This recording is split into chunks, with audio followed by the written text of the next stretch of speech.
देश के number 1 news channel news 18 Rajasthan पर मैं हूं आपके साथ हेमंत कुमार। चलिए खबरों की शुरुआत करेंगे सबसे बड़ी खबर के साथ। आरएलपी का आज हल्ला बोल राजधानी जयपुर में, उसी की बड़ी खबर तस्वीरों के साथ आपकी टीवी स्क्रीन पर। आपको बता दें कि राष्ट्रीय लोकतांत्रिक पार्टी की ओर से संयोजक और नागौर सांसद हनुमान बेनीवाल के नेतृत्व में जोरदार हल्ला बोल प्रदर्शन आज राजधानी में देखने को मिला है। शहीद स्मारक से हनुमान बेनीवाल के नेतृत्व में बड़ी संख्या में आरएलपी के कार्यकर्ताओं ने सीएम आवास की तरफ कूच किया, लेकिन इससे पहले सिविल लाइंस फाटक पर ही पुलिस ने उन्हें रोक लिया। पेपर लीक मामले पर आरएलपी का ये जोरदार हल्ला बोल, सरकार के खिलाफ जोरदार नारेबाजी करते हुए बड़ी संख्या में युवा कार्यकर्ता हनुमान बेनीवाल के नेतृत्व में प्रदर्शन करते हुए देखे गए। सीबीआई जांच की मांग की जा रही और हनुमान बेनीवाल को रास्ते में पुलिस ने रोका। आरएलपी कार्यकर्ताओं का जोरदार प्रदर्शन जारी है। आरएलपी ने सिविल लाइंस फाटक तक कूच किया। पुलिस के साथ झड़प भी हुई है।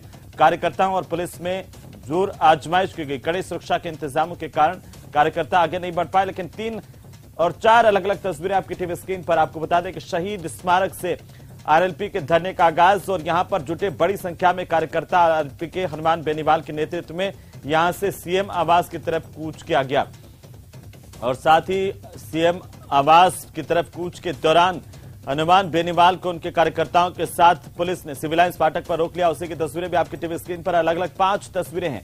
पेपर लीक पर हल्ला बोल, शहीद स्मारक पर धरना, मुख्यमंत्री आवास की तरफ कूच और बैरिकेडिंग पर चढ़े बेनीवाल, पुलिस से धक्का मुक्की की तस्वीरें भी आपकी टीवी स्क्रीन पर। और इसी बीच हम आपको बता दें कि यहां पर बड़ी तादाद में आरएलपी के कार्यकर्ता जुटे थे। तो बड़ी तादाद में आरएलपी कार्यकर्ताओं के साथ हनुमान बेनीवाल ने सिविल लाइंस फाटक पर धरना शुरू कर दिया है। और ज्यादा जानकारी के साथ हम सीधे राजधानी जयपुर का रुख करेंगे, जहां पर लगातार हमारे सहयोगी बाबूलाल धायल वहां पर मौजूद हैं और पूरी की पूरी जो इस वक्त धरना प्रदर्शन का दौर है उसको आप दर्शकों तक पहुंचाते भी रही हैं। बाबूलाल, इस वक्त क्या चल रहा है सिविल लाइंस फाटक पर, क्योंकि आज हमने देखा कि बड़ी तादाद में आरएलपी के कार्यकर्ता हनुमान बेनीवाल के नेतृत्व में हल्ला बोल के लिए जुटे थे।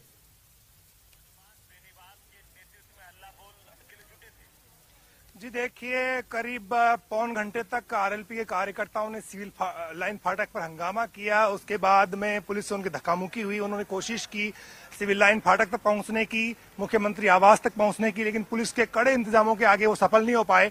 और अब आप देखिएगा तस्वीरों में कि आरएलपी के जो कार्यकर्ता हैं वो अब लौट रहे हैं। उन्होंने पुलिस को ज्ञापन दिया है और वहां से जो है वापस अब लौट गए हैं। बहुत कड़े इंतजाम किए गए थे पुलिस की ओर से। और हनुमान बेनीवाल की मांग ये थी कि सीबीआई जांच होनी चाहिए जितने भी पेपर लीक हुए हैं उनकी, और अगर जांच होती है तो जो बड़े लोग हैं, जो बड़े गुनहगार हैं, वो इसमें पकड़े जाएंगे।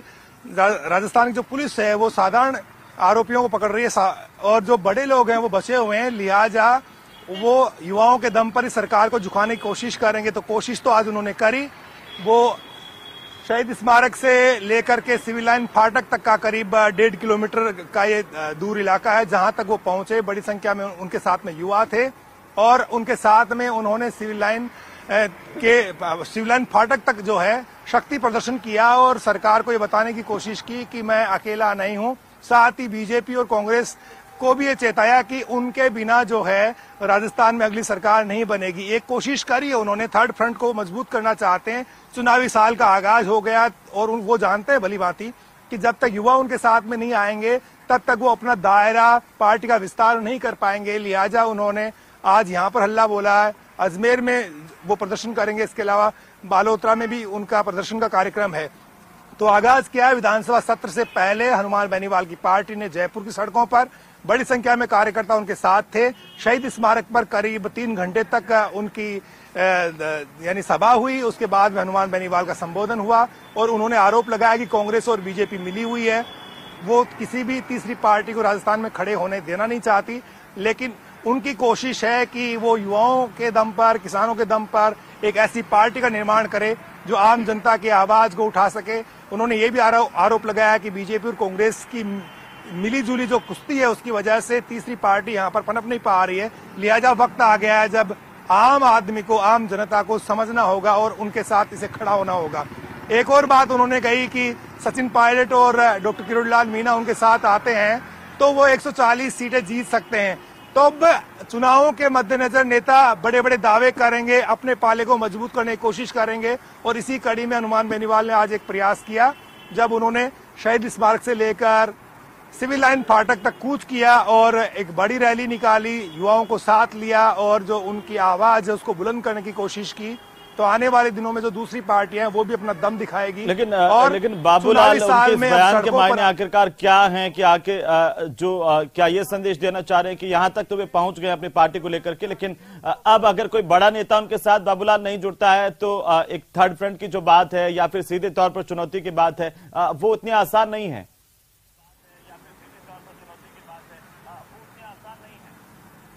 जी देखिए, उनके साथ में अभी 3 विधायक उनकी पार्टी के पुखराजगढ़ भोपालगढ़ से विधायक हैं। उनके जो भाई हैं नारायण बेनीवाल वो खीमसर से विधायक हैं। इसके अलावा इंदिरा बावरी जो कि मेड़ता की विधायक हैं।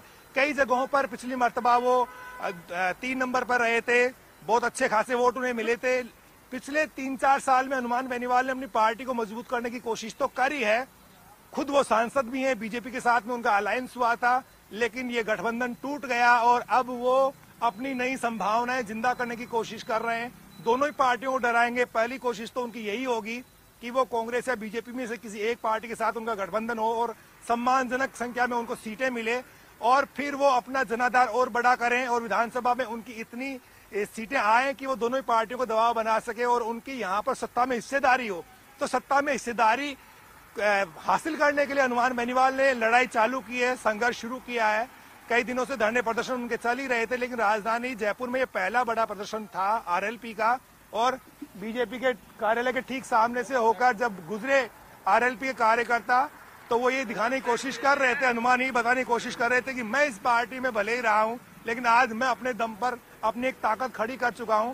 तो दोनों ही पार्टियों को डरा रहे हैं, वो अपना दमखम खड़ा करने की कोशिश कर रहे हैं और वो तीसरी पार्टी के तौर पे अपने आप को स्थापित करना चाहते हैं, क्योंकि चुनाव ज्यादा दूर नहीं है। 10-11 महीने बाद में जब राजस्थान में चुनाव होगा तो आरएलपी अगर अपना ठीक से वजूद कायम कर पाएगी तो हो सकता है वो एक यानी किंग मेकर बन जाए। अगर मान लीजिए कि कोई भी पार्टी को स्पष्ट बहुमत नहीं मिलता है तो फिर उनकी पूछ बढ़ जाएगी। जी, वो आगामी आखिरकार परिस्थितियां बाबूलाल क्या होगी उस पर भी काफी कुछ निर्भर करेगा। लेकिन आज की अगर हम बात करें, और देखिए नए साल में पहला बड़ा प्रदर्शन जिसका जिक्र आप भी कर रहे हैं आरएलपी का, उसमें हनुमान बेनीवाल जो चाहते थे, क्या वो संदेश देने में कामयाब रहे हैं बीजेपी, कांग्रेस या फिर सरकार को सीधे तौर पर?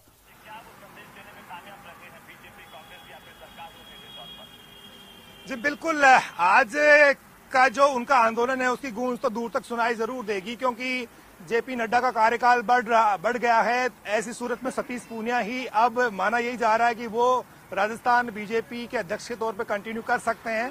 तो ऐसी सूरत में लड़ाई अब और बढ़ेगी। बीजेपी में सतीश पूनिया अपने आप को और मजबूत करने की कोशिश करेंगे। चुनावी साल में वो अध्यक्ष रहेंगे तो अब उनका कुनबा और बड़ा होने वाला है, क्योंकि अगर वो अध्यक्ष रहते हैं तो फिर उनके घर पर भीड़ बढ़ेगी, कार्यकर्ताओं की भीड़ बढ़ेगी।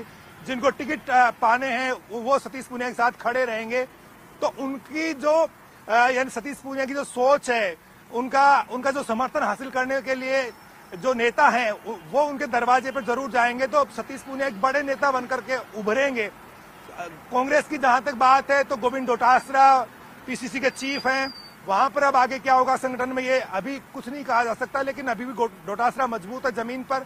दोनों ही पार्टियों के बीच में हनुमान बेनीवाल अपने आप को खड़ा करना चाहते हैं और वो ऐसे लाइक माइंडेड नेताओं को अपने साथ लेना चाहते हैं जिनका धरातल मजबूत हो, जो सीटें जिता सकते हो। तो ऐसे नेताओं पर उनकी निगाहें हैं। वो ये देख रहे हैं कि कांग्रेस और बीजेपी से जो वजूद वाले नेता नाराज हैं उनको वो अपने साथ में लेकर के और एक ऐसी फोर्स खड़ी कर लें जो कि राजस्थान के विधानसभा चुनाव में निर्णायक भूमिका अदा कर सके। लिहाजा उन्होंने आंदोलन का आगाज किया है। विधानसभा का घेराव भी करने की कोशिश करेंगे, क्योंकि ये जो बजट का सत्र आ रहा बहुत महत्वपूर्ण होने वाला है और इसी के दम पर हनुमान बेनीवाल 1-2 आंदोलन अगर और करते हैं जयपुर में तो वो राजस्थान की जनता में, खास तौर से जो युवा और किसान हैं, उनके बीच में अपनी पार्टी की जड़ें गहरी करने की कोशिश करेंगे। उनके जो विधायक है विधानसभा में हल्ला बोलेंगे और जो कथित जनविरोधी नीतियां हैं अशोक गहलोत सरकार की, उनको बड़ा इश्यू बनाएंगे। साथ ही बीजेपी के लिए भी एक यानी कि चेतावनी देने वाली खबर है कि हनुमान बेनीवाल के साथ में अगर युवा और किसान जुड़ते हैं तो फिर बीजेपी यानी कांग्रेस के खिलाफ जो एंटी इनकम्बेंसी है उसको अनुमान जो है अपनी तरफ ले जा सकते हैं। तो बीजेपी को भी सोच समझ करके रणनीति बनानी पड़ेगी और आने वाले दिनों में अब सारी की सारी सियासी पार्टियां हैं वो जनता के बीच में आपको खड़ी दिखाई देंगी, क्योंकि चुनाव ज्यादा दूर नहीं है और ऐसे में एक एक महीना 15-15 दिन के अंतराल में आपको आंदोलन होते हुए दिखेंगे, क्योंकि सभी पार्टियां अपना संगठन मजबूत करना चाहती हैं। बाबूलाल, बीजेपी कांग्रेस पहले से ही चुनावी मोड में नजर आ रही है, लेकिन अगर आरएलपी की बात करें, हनुमान बेनीवाल के खासतौर पर बात करें तो आज जो जयपुर से आगाज उन्होंने प्रदर्शन का किया और एक के बाद एक जो कार्यक्रम उन्होंने बताए हैं प्रदर्शन को लेकर के, क्या ये माना जाए कि अब आरएलपी भी पूरी तरह से चुनावी मोड में आ गई है?